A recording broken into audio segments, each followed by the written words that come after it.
Hi everyone, গত লেকচারে আমরা ভ্যালু অ্যাট্রিবিউট নিয়ে কথা বলছি। সো আজকের লেকচারে আমরা চেকড অ্যাট্রিবিউট নিয়ে কথা বলবো। অর্থাৎ চেকড অ্যাট্রিবিউট মূলত ব্যবহার হয় input type equal check box এবং রেডিও, এই দুইটা ইনপুট ফিল্ড বা টাইপের ক্ষেত্রে।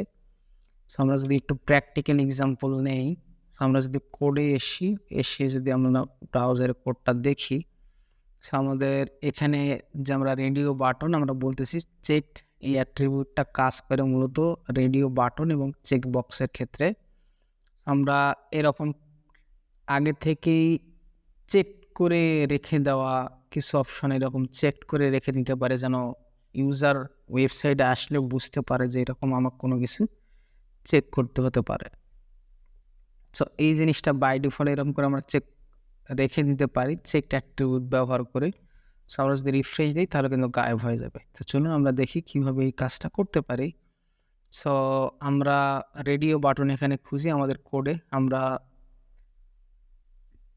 টাইপ ইকুয়াল রেডিও, অর্থাৎ এখানে জাভাস্ক্রিপ্ট আছে, পাইথন আছে এবং পিএইচপি আছে। আমরা চাচ্ছি পাইথন, অর্থাৎ ইনপুট ফিল্ডে কিন্তু দিতে হবে, হ্যাঁ, লেভেলে ইউজ করলে কিন্তু হবে না। সো আমরা ইনপুট ফিল্ডের ভিতরেই ক্লোজিং ট্যাগের আগেই আমরা আরেকটা অ্যাট্রিবিউট ব্যবহার করতেছি চেকড।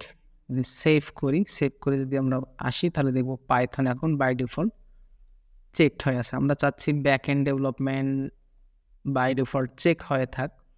তো আমরা রেডিও বাটনের ক্ষেত্রে দেখলাম, এখন দেখব নিচের এটাতে আমরা দেখব চেক বক্সের ক্ষেত্রে। তো চলুন আমরা ব্যাক এন্ড ডেভেলপমেন্টটা চেক করে দিয়ে রাখতে চাচ্ছি। সো ইনপুট ফিল্ডের শেষে আমরা চেক লাগাই দিই।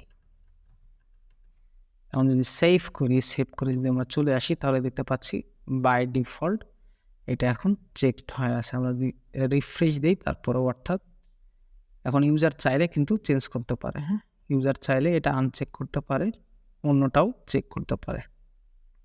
সো আমরা দেখলাম আজকে যে কীভাবে সিলেক্ট অ্যাট্রিবিউট ব্যবহার করে আমরা রেডিও বাটন এবং চেক বক্সে ইউজারদের জন্য আমরা একটা স্পেসিফিক